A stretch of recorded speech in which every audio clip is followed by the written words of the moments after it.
Hello, everyone. I hope you're all having a good weekend. My name is Tatum Littlejohn, and for show off 3, I have the dorsal column, which there's kind of some big words that I don't know if I'm saying right, so just bear with me.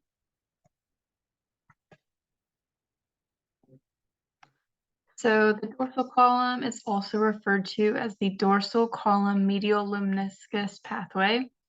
It is the main pathway that carries information about touch to the brain.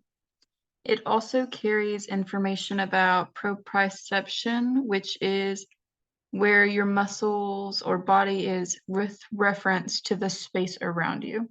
So it's basically the sensation of where you think your muscle is or where your body is.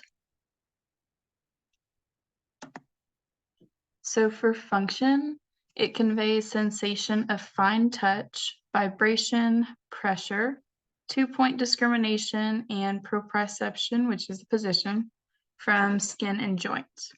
So kind of like we talked about in class, the 2-point discrimination is where you can feel 2 points of pressure on your skin at the same time, but as those 2 points get closer together on your body, you can only feel one of them.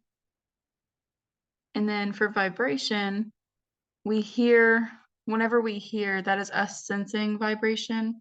And then whenever we use our voice or like voicing, that's producing vibration, and we sense that through resonance. Okay, so here we have a demonstration that will hopefully kind of help. So the fibers in the dorsal column's medial lemniscus leave the cutaneous receptors, or also called the proprioceptors, and they enter the spinal cord via the dorsal roots. They travel up the spinal cord to the medulla oblongata in one of the 2 fiber bundles within the dorsal columns. The 2 fiber bundles are the fasciculus gracilis and the fasciculus cuteus. The fasciculus gracilis carries information from the lower half of the body, and then the fasciculus cuteus, which carries information from the upper limbs and the torso. Then in the medulla, the fasciculus gracilis and the fasciculus cuteus synapse on the next neurons in the pathway in areas called the nucleus gracilis and the nucleus cuneatus. It is from these nuclei that the second part of the pathway arises a fiber bundle called the medial lemniscus.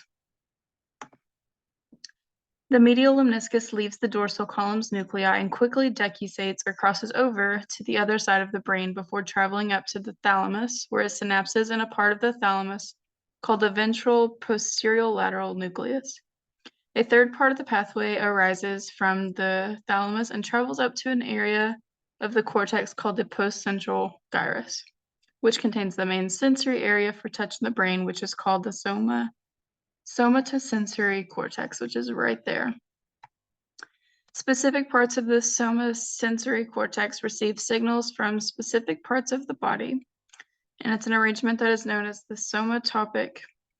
So information about nature and location of the sensation are integrates in the somatosensory cortex, where the conscious perception of sensation begins. And that is how we sense. Thank y'all.